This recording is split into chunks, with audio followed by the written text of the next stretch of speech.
하나님 말씀 창세기 27장 46절 말씀입니다. 함께 봉독하겠습니다. 리브가가 이삭에게 이르되 내가 햇사람의 딸들로 말미암아 내 삶이 싫어졌거늘 야곱이 만일 이 땅의 딸들 곧 그들과 같은 햇사람의 딸들 중에서 아내를 맞이하면 내 삶이 내게 무슨 재미가 있으리까. 아멘. 지난주에는 우리 귀한 임직식 관계로 리브가를 2시간에 나눠서 이렇게 하려고 했다가 이제 그 임직에 대해서는 우리가 그 종이잖아요. 우리가 모두 하나님의 종입니다. 그래서 신실한 종의 표본인 아브라함의 종 그 엘리에셀에 대해서 살펴보았습니다. 그리고 이제 오늘은 다시 그 리브가에 대해서 한 번 더 살펴보려고 합니다. 이삭의 아내 그 리브가의 이름은 히브리어로 단단히 묶다라는 뜻에서 립카가 리브가죠. 립카에서 유래했으며 이 이름처럼 리브가는 이스라엘의 족장과 그 후손들 사이에서 정말 귀중한 그 연결고리 역할을 한 인물입니다. 그래서 리브가의 그 이스라엘 족장과 후손들 사이에서 어떻게 그 고리 역할을 했는지의 과정을 자세히 살펴보면서 은혜를 나누려고 합니다. 지난 시간에는 무엇을 했습니까? 리브가에 대해서 리브가가 엘리에셀을 따라서 오기까지의 그런 과정, 그 다음에 리브가의 성품에 대해서 우리가 살펴보았죠. 그래서 이제 오늘 본문의 마지막 부분에서 그 리브가가 고리 역할을 하게 된 그 결정적인 힌트를 모세는 기록하고 있어요. 오늘 본문 마지막에 뭐라고 그래요? 이 햇사람의 딸들 중에서 아내를 맞이하면 내 삶이 내게 무슨 재미가 있으리까. 이게 힌트예요. 이게 이것을 기록함으로써 모세는 이렇게 기록함으로써 창세기 26장 27장 46절에 이렇게 기록함으로써 이삭과 에서 야곱과 리브가의 어떤 그 긴장감 넘치는 그 순전한 그 장자권의 연결의 과정을 지금 우리가 볼 거예요. 장자권을 어떻게 해서 연결하나 그러면서 함께 은혜를 나누기 원합니다. 사실 성경에서 많은 논란을 부르는 곳 가운데 하나가 바로 이삭은 큰 아들인 에서를, 리브가는 작은 아들인 야곱을 편애하는 모습 때문이에요. 근데 이 부분을 놓고 이제 많은 심리학자를 비롯해서 신학자들 사이에서 뿐만 아니라 이 여성에 대한 뭐 정치, 경제, 사회, 문화적 차별을 없애야 한다는 사상이 뭐예요? 바로 페미니즘이죠. 여성주의. 뭐 이런 시각에서 리브가를 어떤 위대한 여성이다. 뭐 이렇게 갖고 페미니스트로 아주 모범적인 페미니스트로 이렇게 다루는 등의 연구가 펼쳐지고 있어요.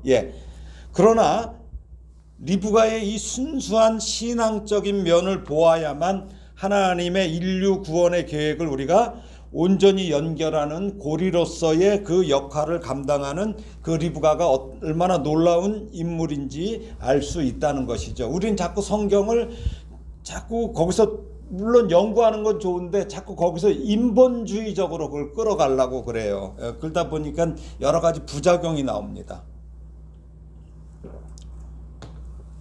앞서 살펴보았던 리브가가 아브라함의 가문에 그 들어오는 과정을 한번 다시 짚어볼까요? 아브라함은 하나님의 계획을 이룰 아들 이삭의 아내요 자신의 며느리감을 찾기 위해서 늙은 종 엘리에셀을 자기 고향 땅으로 보내죠. 그 이유는 가나안 땅의 이 원주민들의 그 죄악된 모습에 대해서 하나님께서 이미 아브라함에게 말씀하셨기 때문이에요. 그게 창세기 15장 16절이죠. 네 자손은 4대 만에 이 땅으로 돌아오리니 이는 아모리 족속의 죄악이 아직 가득 차지 아니함이니라. 이 말씀 때문에 하나님께서 하신 이 말씀은 가나안 땅에 거주하는 이 족속의 대명사가 헷 족속도 있지만 아모리 족속이 이제 그 대명사예요. 그래서 이 족속들이 가나안 땅에 그 거류하는 사람들이 하나님 보시기에 죄악을 행해요. 그래서 이미 심판이 예정됐어요. 그렇죠? 근데 가득 차지 않았어요. 그러니까 점점 올라가고 있는 거예요. 이제 물이 점점 가득 차면은 심판하시겠다는 거예요. 그 정도로 되니까 이 땅의 여인은 뭐예요? 언약의 자손을 낳을 수 없다는 말씀이죠. 예. 그러니까 이 자손으로는, 이 가나안 주민의 여인으로는 그 하나님의 구원 계획에 들어가는 그 여인이 될 수 없다는 거예요. 그런 이유로 자신의 동족 중에서 며느리감을 구하려는 아브라함의 이 구하라고 이렇게 말하는 그 아브라함의 그 명령을 받은 엘리에셀 역시 하나님과 또 자신의 주인인 아브라함에게 신실한 종이잖아요. 그렇죠? 그래서 그가 하나님께 기도하지요. 그래서 하나님의 도우심을 구할 때 그 엘리에셀의 기도대로 이제 그곳 가서 우물가에서 자신과 마주친 그 리브가가 자신뿐만 아니라 낙타에게도 물을 주는 그 여인을 구했잖아요. 그렇죠? 예, 근데 그런 일을 하죠.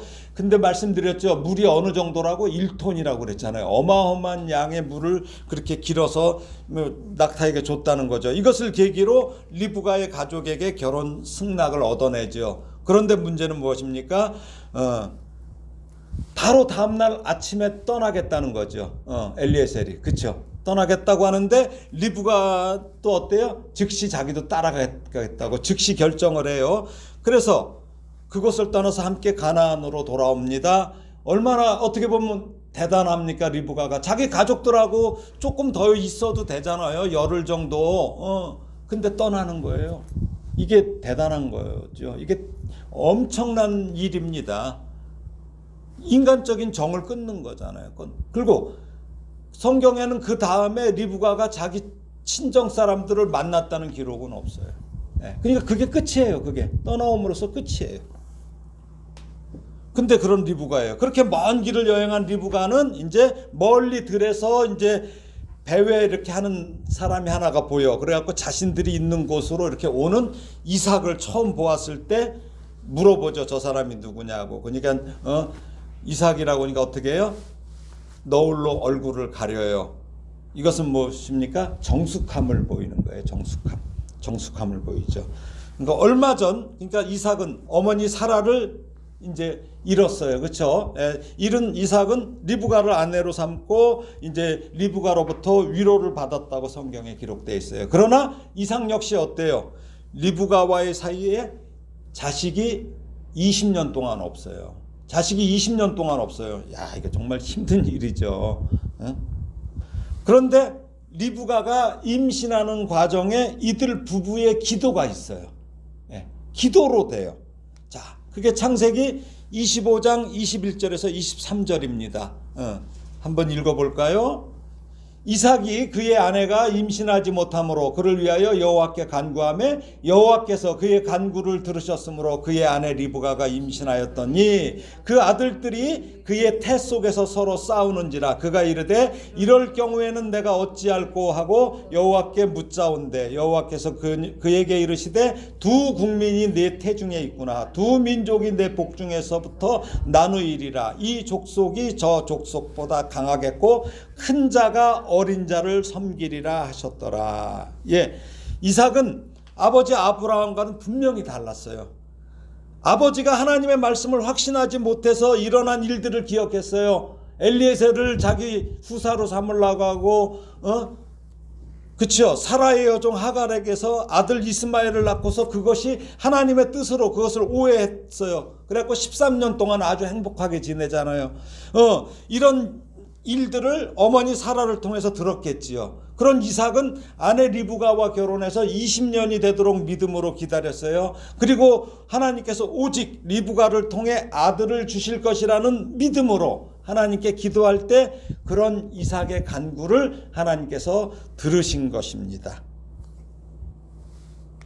그런데 그런 믿음의 기도에 응답하신 하나님께서 리브가의 태를 여시고 아들을 주셨어요. 근데 하나가 아니고 쌍둥이에요. 그런데 이 둘의 싸움이 얼마나 치열했는지 임신 중에 이 산모의 복통이 심하다 못해 이게 어떤 걱정을 해요? 자기 복통보다 이 아이들을 걱정할 거 아니에요. 뭐가 잘못되는 게 아닐까. 얼마나 걱정했어요. 근데 이 어머니들이 하는 말들이 있죠. 차라리 뱃속에 있을 때가 좋았다는 말을 어머니들은 많이 해요. 그런데 이 쌍둥이들은 뱃속에 있을 때부터 이렇게 심하게 다투었다는 거예요. 이때 리브가는 그 아이들이 남편인 이삭의 그 기도에 응답하신 하나님께서 주셨음을 믿었기 때문에 하나님께 기도로 여쭙니다. 그렇죠? 여기 나오죠. 이럴 경우에는 내가 어찌할꼬. 예. 이렇게 하나님께 기도로 여쭙니다. 그런데 하나님은 어때요? 답을 주시는데 이해하기 어려운 답을 주셔요.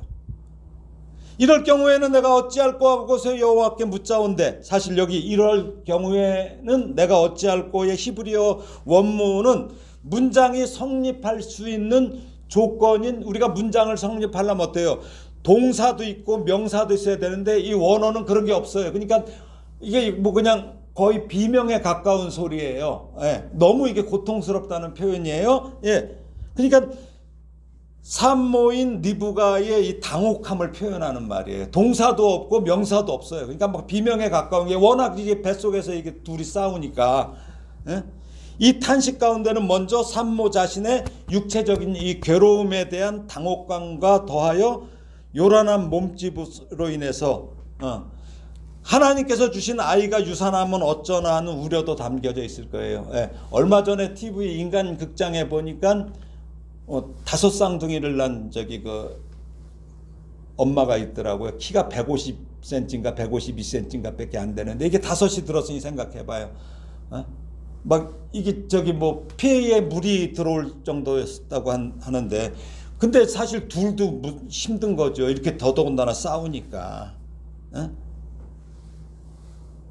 그러나 무엇보다도 하나님의 은총으로 잉태된 이 아이들이 뱃속에부터 싸우는 것에 대한 영적 당혹감이 더욱 컸을 거예요. 이게 하나님께서 주시긴 주셨는데 이게 왜 이러냐 이거죠. 그래서 리브가는 여호와께 이 문제를 여쭌 것이에요. 이럴 때는 내가 어찌할꼬 하면서, 이때 여호와께 여쭐 때, 바로 이때가 막 우리가 당혹스러워요. 뭐가 힘들어. 그럴 때가 언제예요? 여러분은 이럴 때는 어때입니까? 여러분은 이럴 경우는 언제입니까? 여러분은 언제예요? 답이 없잖아요. 이 세상에 답이 없어요. 그럼 무엇입니까? 그것은 답이 없어요? 하나님께 답이 있다는 거예요. 그렇죠? 네, 이 세상에 답이 없다는 것은 하나님께 답이 있다는 거예요. 리브가는 문제에 직면했을 때 지체하지 않고 곧바로 여호와 앞으로 나아가는 신앙을 가진 사람이에요. 이처럼 인생에서 우리가 무슨 일을 만났든지 먼저 하나님의 뜻을 여쭙고 그 뜻에 온전히 순종하는 것이야말로 문제를 근본적으로 해결하며 참 평안과 번영에 이르는 이 지름길임을 우리는 잊어서는 안 돼요. 그러니까 하나님께 먼저 여쭈어야 돼요. 이제 리브가는 하나님의 확실한 말씀을 들어요. 그 말씀은 하나님의 작정하심으로 그 많은 사람들 중에 아브라함을 하나님이 선택하셨어요. 종인 엘리에셀이나 애굽 사람의 민 하갈의 아들 이스마엘이 아니라 오직 사라로 이름을 바꾸어 주시고 죽은 사람과 같은 이 여인 사라를 통해서 주셨던 이삭을 선택하시죠. 하나님께서는 그 선택하셨고, 이제는 이삭의 아내인 리브가의 태중에서 큰 자가 아니라 작은 자를 또 하나님이 선택하셔요. 예. 그래서 인류 구원 역사를 하나님이 주관하시어 이루어 가시겠다는 의지예요. 예. 하나님께서 선택하시는 거예요. 하나님께서 둘 중에. 우리 요즘에 제일 많이 나오는 말이 뭐예요? 차별금지법이죠. 예. 모든 걸 차별하지 말라는 거예요. 근데 차별하고 구별은 달라요. 그렇죠? 하나님의 말씀으로 우리가 구별이 돼야 돼요. 차별하고 구별하고는 전혀 달라요. 그래서 우리가 구별을 거룩이라고 그래요. 이걸 성별이라고 그래요. 이건 다른 거예요. 하나님께서 선택을 하신 거야. 더더군다나 이거는. 그럼 하나님이 차별하신 거예요? 하나님의 선택이에요. 그래서 이미 하나님께서 두 국민을 나누시겠다고 그래요. 여기 두 국민, 민족이란 장차 리브가가 낳을 쌍둥이의 후손들이 형성할 이스라엘과 에돔을 밝혀요. 이스라엘 족속과 에돔 족속으로 나누어진다는 말씀이에요. 그 둘이 네 복중에서부터 나누이리라. 이 하나님의 말씀처럼 출생되기 전에 이미 이들이 서로 나뉘어져서 반목하는 관계에 놓일 것이며, 동시에 두 자식이 태어나 서로 다른 민족으로 발전할 것을 뜻해요. 이러한 사실은 나누이리라라는 말이 원래 그 히브리 원어가 어떻게 번역되냐면 끊어지다. 둘이 끊어지는 거예요. 둘이 같이 될 수가 없어요. 끊어져요. 흩어지다로도 번역되기 때문이에요. 우리도 그러세요. 형제들이 다 그러는 것 같지만 믿는 형제가 있고 믿지 않는 형제로 이렇게 나누어졌잖아요. 그렇죠? 끊어지잖아요. 끊어집니다. 물론 우리가 전도하려고 하죠. 전도하려고 하죠. 그래서 오늘 본문은 두 아이로부터 형성될 이 두 민족이 전혀 공통점을 갖지 않고 독자성을 지니게 될 것과 이 근본적인 차이점으로 인해서 아주 숙명적으로 영원히 따로 분리될 것이요, 또한 둘 사이에 항상 긴장과 분쟁과 불화가 그치지 않게 될 것임을 의미하는 말씀이에요. 하나님의 말씀은. 그래서 큰 자는 어린 자를 섬기리라. 이 말씀은 사실 혼란스러운 말이에요. 이거 얼마나 이게 엄마로서 답답하겠어요. 분명 기도를 하고 응답을 받긴 받았어요. 근데 오히려 그 응답이 어떻게 다가올까요? 리브가한테 짐으로 다가와. 짐으로 싸운데 짐으로 다가올 거 아니에요. 그러니까 리브가는 태중의 아이들이 싸우는 문제를 가지고 기도를 했는데 하나님은 아이들이 싸우지 않게 응답하신 게 아니에요. 그렇죠? 끝까지 싸울 것이라는 응답을 주셨어요. 나누어질 것이라고. 큰 자가 어린 자를 섬긴다고. 이런 응답을 주셨어요. 지금 이삭이 기도해서 잉태했어요. 뱃속에서부터 형제가 싸우는 모습을 보게 되었고 그 싸우는 문제를 가지고 기도했지만 현실적인 시원한 해답은 나오지 않았다는 거예요. 또 작은 자가 강하겠고라고 말씀하시는데 이는 장차 한 민족 이스라엘이 다른 민족 에돔에 대해서 확고한 우위를 점하고 지속적인 지배를 하게 될 것이라는 의미예요. 또 큰 자는 어린 자를 섬기리라는 말씀이 가장 중요한 의미는 단순히 한 민족이 다른 민족보다 강하게 되어서 다른 민족이 복종하게 된다는 것에 있지 않습니다. 이것은 언약 가문의 계승권이 장자가 아니라 차자에게로 넘어갈 것이라는 예언이에요. 이 예언의 말씀 그대로 큰 자의 후손인 에돔 족속은 하나님의 심판을 받는 족속으로 전락해요. 그리고 어린 자의 후손인 이스라엘, 야곱이 이스라엘로 바뀌죠. 예, 이스라엘은 장차 예수 그리스도가 태어나는 족속이 된 거예요. 실로 하나님은 인간의 판단에 어떤 판단이나 조건의 구애됨이 없이 하나님께서 기뻐하시는 자를 친히 선택하셔요. 그래서 하나님께서 원하시는 자를 크게 들어 쓰시는 거예요. 이것이 역사와 인생을 주관하시는 하나님의 절대 주권입니다. 이게. 그러니까 하나님께서 선택하시는 거예요. 자, 로마서를 볼까요? 자, 로마서 9장 10절에서 14절입니다. 한번 같이 읽어보겠습니다. 시작. 그뿐 아니라 또한 리브가가 우리 조상 이삭 한 사람으로 말미암아 임신하였는데 그 자식들이 아직 나지도 아니하고 무슨 선이나 악을 행하지 아니한 때에 택하심을 따라 되는 하나님의 뜻이 행위로 말미암지 않고 오직 부르시는 이로 말미암아 서게 하려 하사 리브가에게 이르시되 큰 자가 어린 자를 섬기리라 하셨나니 기록된 바 내가 야곱은 사랑하고 에서는 미워하였다 하심과 같으니라. 그런즉 우리가 무슨 말을 하리요? 하나님께 불의가 있느냐? 그럴 수 없느니라.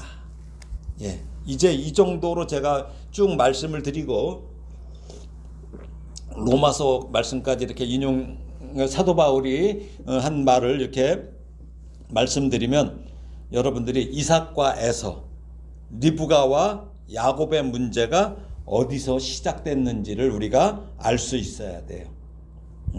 이삭은 분명히 하나님께서 자식을 주실 줄 믿고 기다리다가 20년 기다리다가 하나님께 기도함으로 에서와 야곱 두 아들을 얻었습니다. 그렇죠? 그러나 그 이후 어찌된 일인지 이삭은 하나님께서 택하신 야곱이 아니라 에서를 더욱 사랑해요.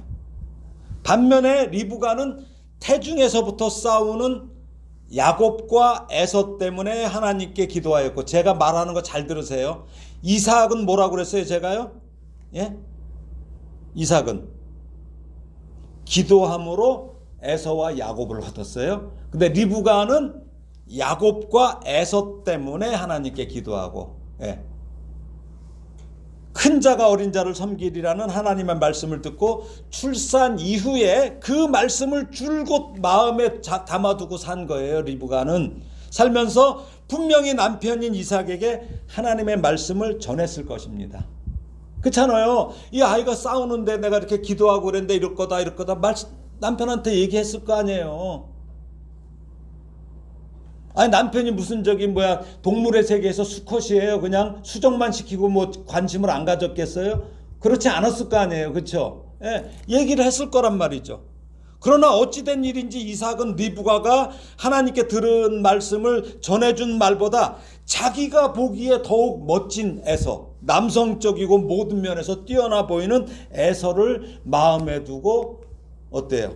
더욱 사랑했어요. 예. 서로가 갈라졌어요. 지금. 그러니까 이런 남편은 아내에게 깊은 슬픔을 주는 존재예요. 이런 남편이 의외로 많습니다.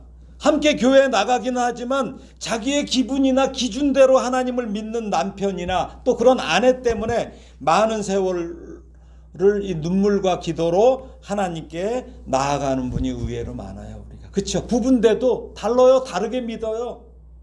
다르게 믿어요. 그렇다면 리브가가 남편 이삭 때문에 눈물과 기도로 살아온 세월은 얼마나 될까요? 얼마나 될까요? 야곱이 아버지 이삭에게 장자의 축복을 받은 나이를 따져보면 되겠죠. 몇 살일까요? 77살이에요.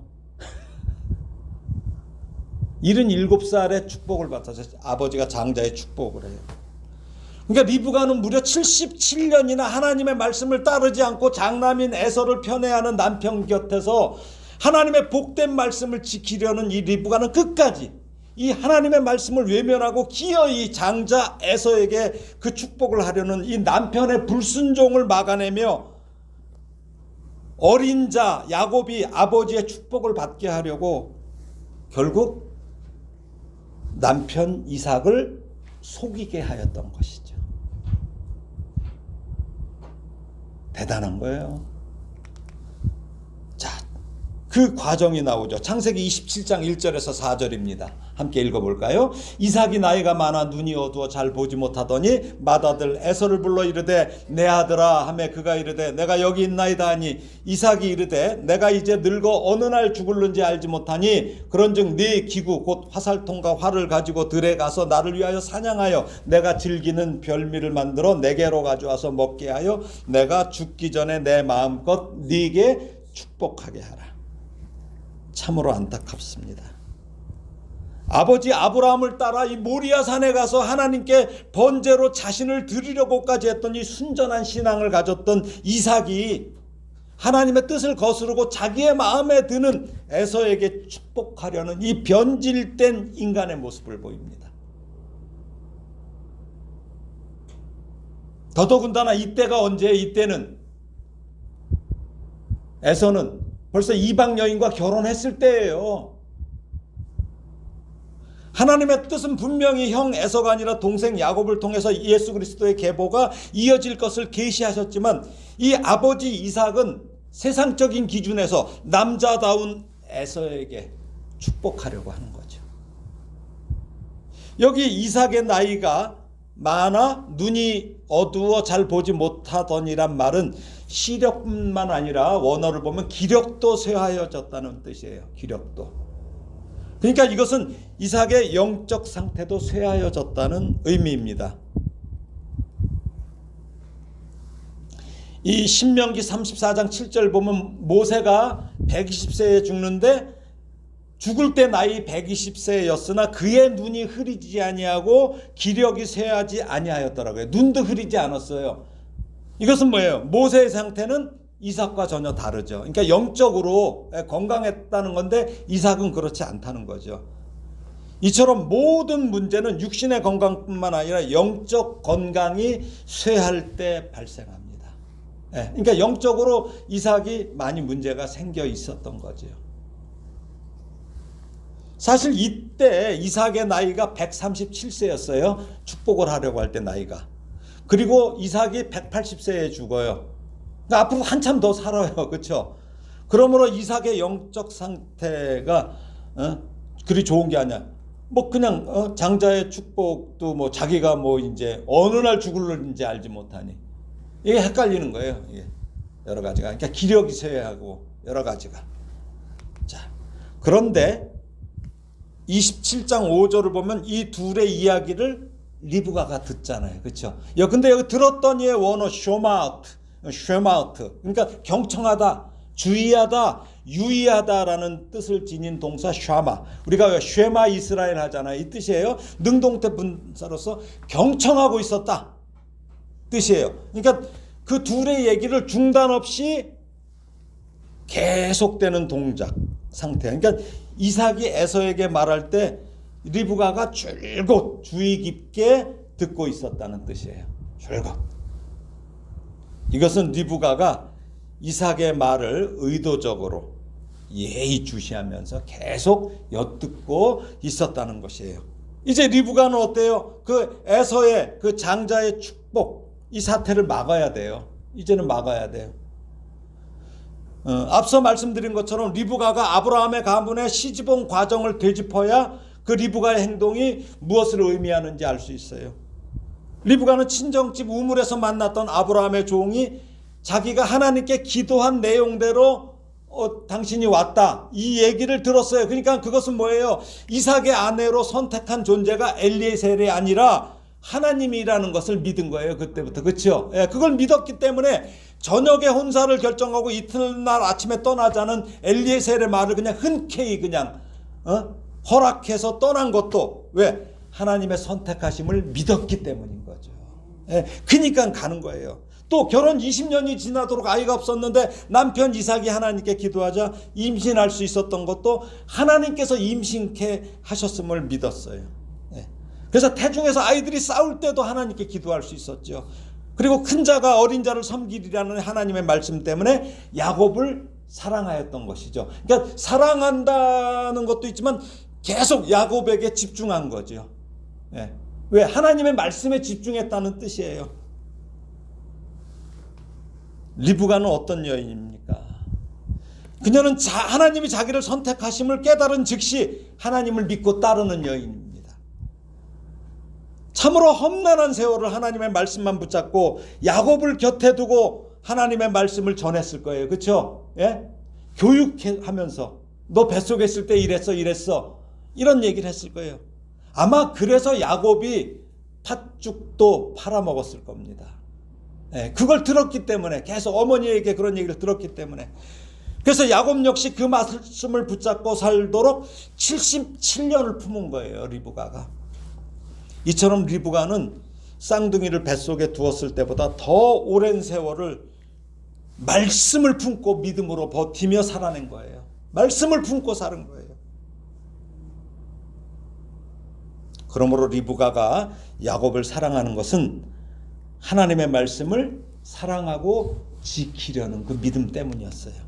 그러면 리브가가 이 장자의 축복에 대한 일에 개입하는 그 이유가 있겠죠. 왜 이렇게 개입해요 여기에? 사람들은 뭐 여러 가지 얘기해요. 세상적인 말로 뭐 하고 그래요. 요 세 가지가 있습니다. 첫 번째는 뭐예요? 하나님의 말씀 때문이에요. 말씀에 대한 순종이에요. 하나님께서 작은 자인 야곱을 선택하셨는데도 장남 에서를 축복하려는 남편 이삭을 저지해야 한다는 것이 리브가의 생각이에요. 이미 팥죽 한 그릇으로 형에게 장자권을 사들였던 야곱이에요. 그렇지만 아버지를 속이다 발각되면 저주받을 것을 두려워해. 그래서 이것을 포기하려고 하는데도 기어코 저주는 내가 받겠다고 하면서 밀어붙여요. 리브가가. 그 이유는 오랜 세월을 품고 기다렸던 하나님의 말씀이기 때문에 반드시 이 과정에 하나님께서 개입하시어 도우실 것을 믿었기 때문이에요. 리브가가 이 일에 적극 뛰어드는 이유는 야곱을 편애하기 때문 아니에요.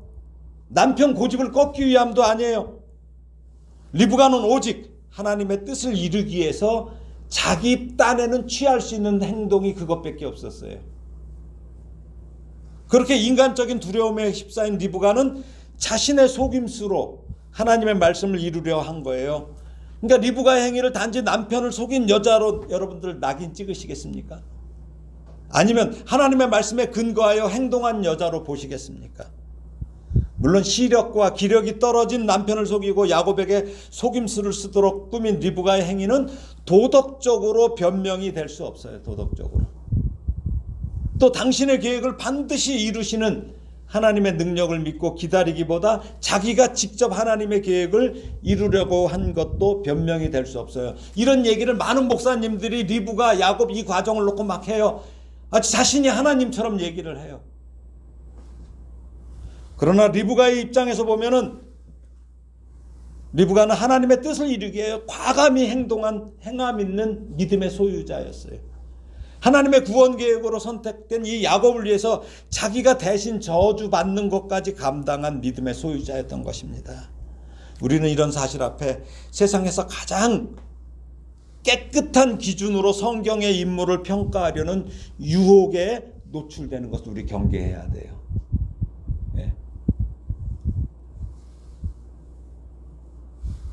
자, 두 번째는 무엇입니까? 어머니의 지혜와 통찰력이에요. 그러니까 어머니로서 두 아들의 성품을 너무나 잘 알고 있어요. 그렇죠? 에서의 성품도 알고 야곱의 성품도 알아요.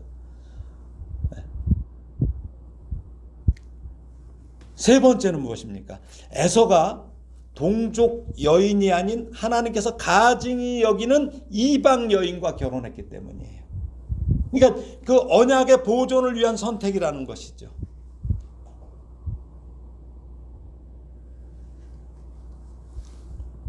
야곱에 대한 이야기는 이제 다음 시간부터 또 풀어갈 거예요. 창세기를 기록한 모세는 에서가 두 명의 이방 여인과 결혼한 사실을 먼저 기록하고 있어요. 창세기 26장 34절 35절 볼까요? 시작. 에서가 40세에 헷 족속 부에리의 딸 유딕과 헷 족속 엘론의 딸 바스맛을 아내로 맞이하였더니 그들이 이삭과 리브가의 마음에 근심이 되었더라. 참 답답해요.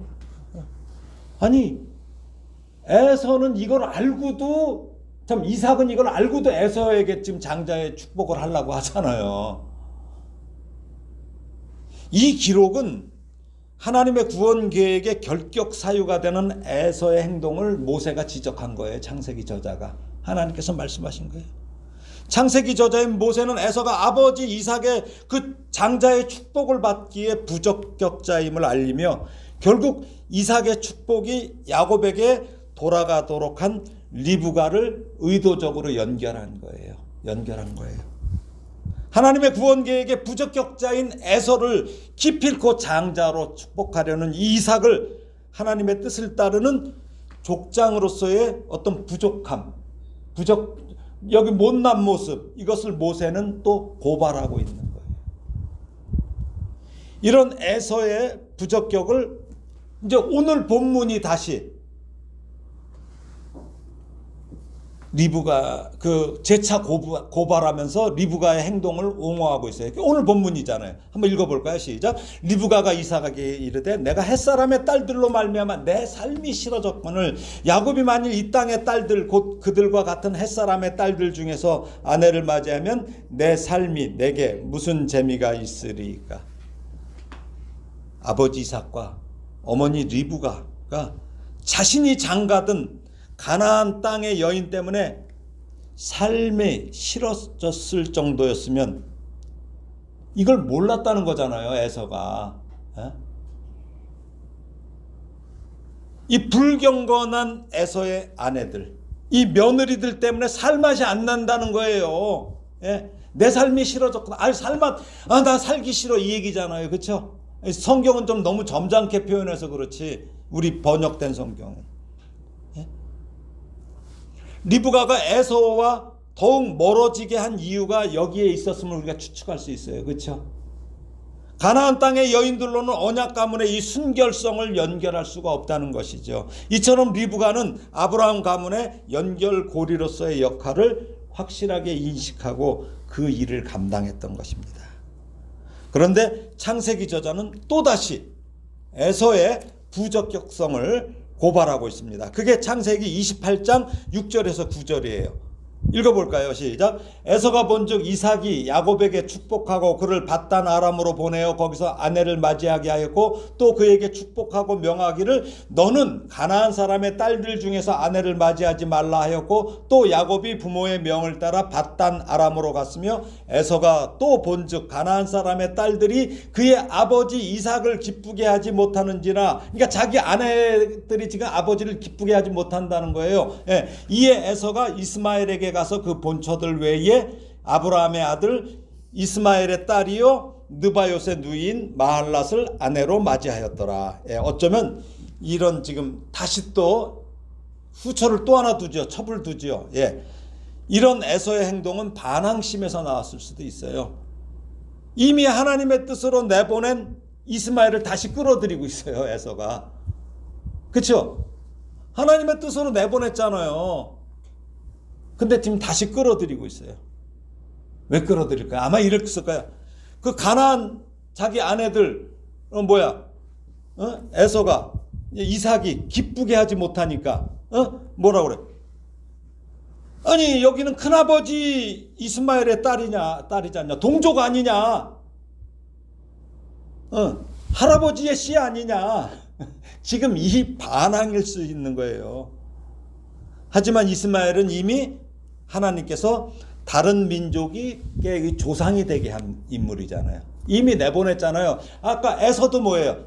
다른 민족으로 나뉜다고 그러잖아요. 예. 야곱은 이삭이 정한 이 친척과의 혼인이 제시됐어요. 그렇죠? 예. 밧단 아람으로 가라고. 반면에 에서는 아버지의 뜻을 따르라고 했어요. 집단에는. 예. 그러나 허용되지 않는 족속과의 혼인을 강행한 거예요. 이것은 에서의 반항심이거나 아니면 부모의 뜻을 제대로 이해하지 못하는 이해력 부족. 이런 애들 시험 보면 문제가 항상 엉뚱한 대답하잖아요. 예. 이해력 부족이에요. 예. 더욱이 아버지 이삭이 자신의 아내들을 기뻐하지 않는다는 것을 늦게나마 알았지만 그의 또 다른 문제는 여기 보면은 에서하고 관계에서는 어머니 리브가에 대한 이야기가 전혀 없어요. 그 얘기는 뭐냐면 어머니 리브가에 대한 마음이 전혀 없었다는 것이죠. 에서는 오직 아버지에게는 집중했어요. 그나마도 그것도 자신의 기준과 자신의 기분으로 행했기 때문에 자기 딴엔 아버지를 기쁘게 한다고 하면서 이방 여인과 자기 뜻대로 결혼했잖아요. 그리고 또다시 이스마엘의 딸과 세 번째 결혼을 강행했던 것이죠. 그런데 말라기에 이런 말씀이 나오죠. 아까 로마서에 잠깐 나왔었잖아요. 자, 말라기 1장 2절 하반절과 3절 상반절이에요. 읽어볼까요? 나 여호와가 말하노라 에서는 야곱의 형이 아니냐. 그러나 내가 야곱을 사랑하였고 에서는 미워하였으며. 자, 에서와 야곱은 이삭의 쌍둥이 아들이에요. 근데 에서가 형이고 야곱이 동생이야. 그러므로 인간적인 기준으로 본다면 언약의 후사인 이삭을 이어서 어때요? 당연히 에서가 돼야 돼. 인간적인 기준으로 보면은. 그러나 하나님께서는 동생을 선택한 것이 아니에요. 야곱을 당신의 언약의 후사로 선택한 거예요. 동생이라서 선택한 게 아니라 야곱이라는 사람. 다시 말해 형을 선택해서 제외하신 것이 아니라 에서를 제외시키셨다는 거예요. 이삭은 인간적인 생각과 원칙으로 장차 에서에게 언약의 후사의 자격을 얻게 되는 장자의 축복을 받게 그렇게 했지만 하나님께서는 오히려 야곱을 언약의 후사로 택하시고 야곱이 장자의 축복을 받게 하신 거죠. 야곱이 장자의 축복을 받는 과정에서 비록 이삭의 아내 리브가와 야곱의 간교한 이 수책이 동원되었고 또 그로 인해서 에서와 야곱은 원수지간이 되긴 했어요. 그러나 그 역시 하나님의 섭리 가운데 이루어진 일이었습니다. 그러나 하나님은 리브가와 야곱이 간교한 술책을 동원하지 않았다고 해도 야곱을 장자의 복을 받게 하셨을 거예요. 그렇죠? 이게 참 중요합니다. 하나님의 일하심. 자, 한번 보겠습니다. 로마서 9장 21절에 나와요. 이제 계속 아까 그 로마서에 나온 그 이야기, 그게 연결되는 거예요. 자, 읽어볼까요? 토기장이가 진흙 한 덩이로 하나는 귀 쓸 그릇을, 하나는 천이 쓸 그릇을 만들 고난이 없느냐, 이렇게 했는데 이것은 이사야서 29장 16절의 이 말씀도 한번 읽어볼까요? 시작. 너희의 패역함이 심하도다. 토기장이를 어찌 진흙같이 여기겠느냐. 지음을 받은 물건이 어찌 자기를 지은 이에게 대하여 이르기를 그가 나를 짓지 아니하였다 하겠으며, 빚음을 받은 물건이 자기를 빚은 이에게 대하여 이르기를 그가 총명이 없다 하겠느냐는 말씀처럼, 어때요? 이 말씀처럼 선택하고 버리는 것은 하나님의 전적인 권한이에요. 하나님의 지혜예요, 그게. 근데 지금 이사야 선지자가 뭐예요? 아니, 하나님 보고서 총명이 없다고 하겠냐 이거죠. 이게 하나님의 전적인 권한이에요.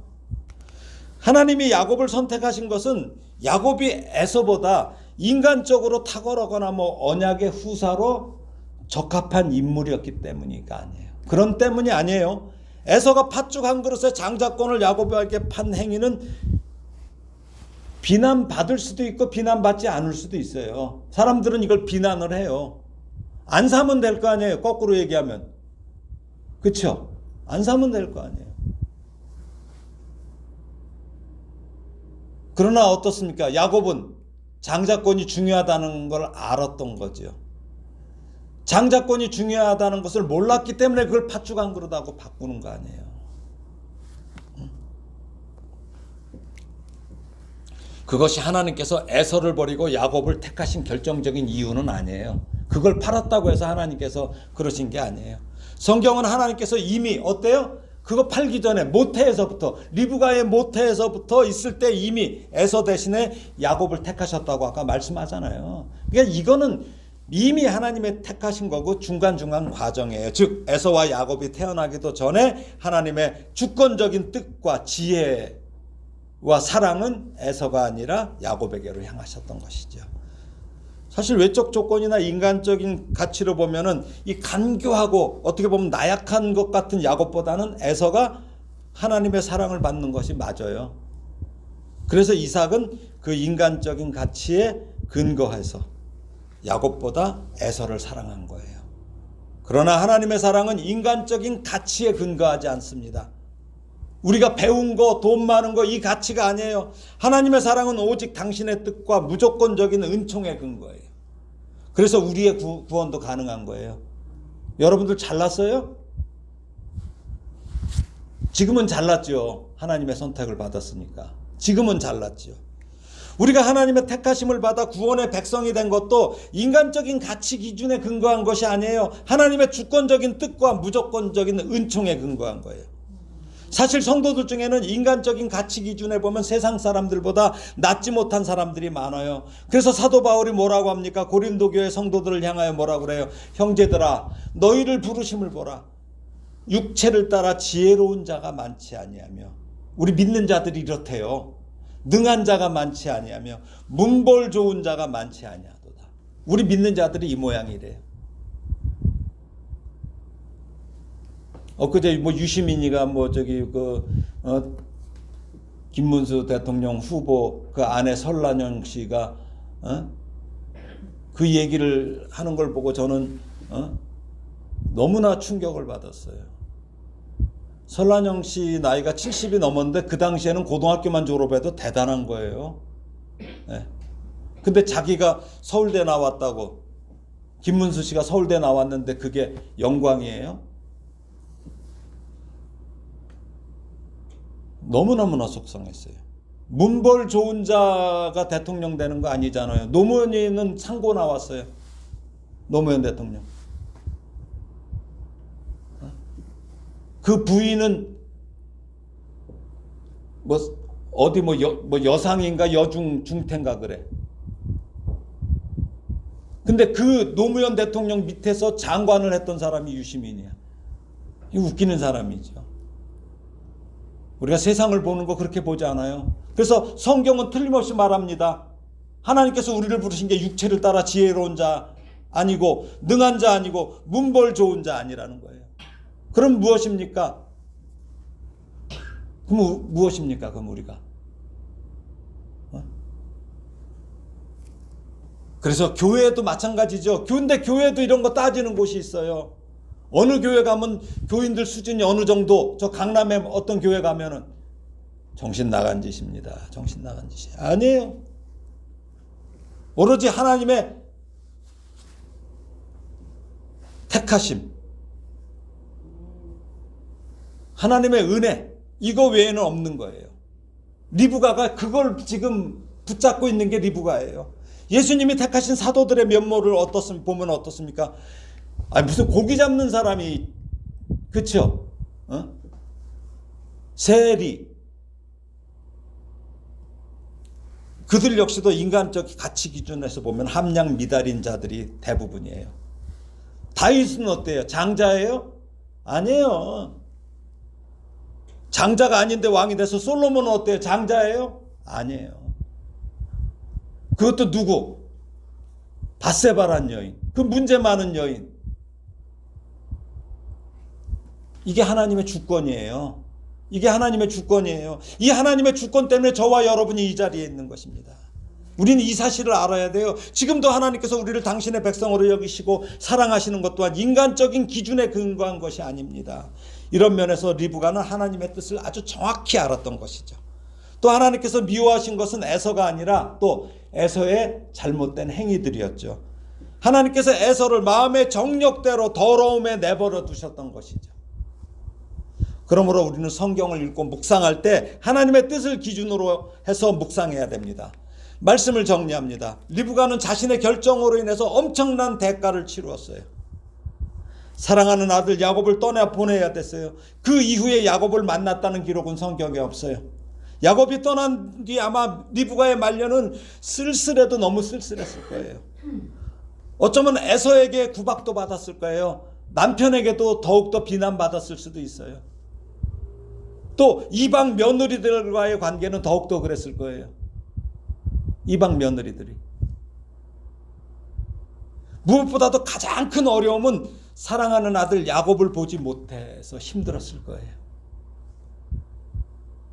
그럼에도 성경은 의문점이 드는 게 리브가의 죽음에 대해서 전혀 언급이 없어요. 성경에 리브가가 어떻게 죽었다는 그게 없어요. 오히려 리브가의 유모의 죽음은 기록하고 있어요. 창세기 35장 8절 보면 리브가의 유모 드보라가 죽음에 그를 베델 아래에 있는 상수리 나무 밑에 장사하고 그 이름을 알론바굿이라 불렀더라. 네. 리브가의 유모에 대한 죽음은 기록되어 있어요. 이 당시에 이게 좀 특이해요. 창세기 23장 2절에 보면 사라가 가나안 땅 헤브론 곧 기랏 야르바에서 죽음에 아브라함이 들어가서 사라를 위하여 슬퍼하며 애통하다가 이렇게 남편이 애통해요. 그렇죠? 예, 애통해.